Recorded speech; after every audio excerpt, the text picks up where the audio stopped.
देखिए, ये हमारी बदकिस्मती है। मैंने बार बार कहा है कि अगर जम्मू कश्मीर के बच्चों के साथ बाहर ऐसे सलूक किया जाए, कभी मारा जा रहा है, कभी उनको पीटा जा रहा है और कभी उनको कॉलेजों से निकाला जा रहा है, ये बदकिस्मती, इससे एलिनेशन बढ़ेगी। अगर हमको जम्मू कश्मीर के लोगों के साथ अगर हम अच्छा सलूक करें तो उनके दिलों में हम अपनी जगह कर देंगे, क्योंकि देखिए ये रियासत जो है जम्मू कश्मीर की, ये मुल्क का एक हिस्सा है और जब आप मुल्क के एक हिस्से को आप अपना मानना छोड़ देंगे तो आहिस्ता आहिस्ता एलिनेशन बढ़ेगी। ये बहुत गलत बात है और मैं बच्चों से भी अपील करूंगा कि उनको पढ़ाई करनी है, उनको पढ़ाई करनी चाहिए, उनको वहाँ जाके कोई ऐसी बात नहीं कहनी चाहिए जिससे कि उनके करियर पे असर पड़े। दूसरा सवाल ये है कि भैया भैया भैया बात सुनो।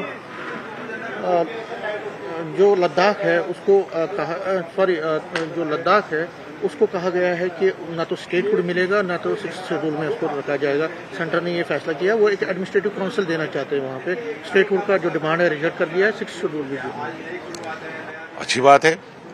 उन्होंने तो बड़े नारे लगाए थे कि हम यूटी में ठीक हैं, तो अब वो स्टेट की मांग कर रहे हैं और उनको पता चल गया यूटी क्या होती है और स्टेट की मांग करने वालों के साथ क्या किया जाता है। तो हम चाहते हैं कि लद्दाख को जम्मू कश्मीर का हिस्सा जैसे पहले था वैसा हिस्सा बनाया जाए और वो मांग रहे हैं स्टेट, उसके बदले में अब उनको कह रहे हैं कि एडमिनिस्ट्रेटिव काउंसिल देंगे। तो वो उनको पता लग गया कि जम्मू कश्मीर में रह के वो कितनी तरक्की कर रहे थे और कितने उनके डेमोक्रेटिक पावर्स थे और आज कितने हैं। तीसरा सवाल ये है कि बांग्लादेश में जो इलेक्शन हुआ क्या कहेंगे?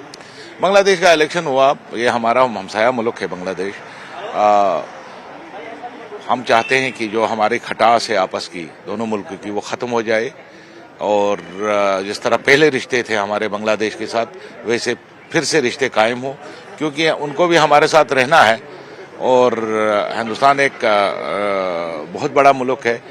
पहले भी हमने बांग्लादेश में काफ़ी इन्वेस्टमेंट की थी और दूसरी बात जो है हमारे बच्चे वहाँ पढ़ रहे हैं, उनके बच्चे यहाँ आते हैं, उनका इलाज अस्पतालों में यहाँ होता है, वो बनस्बत किसी और मुल्क के जाने के यहाँ आते हैं इलाज करने के लिए अस्पतालों में।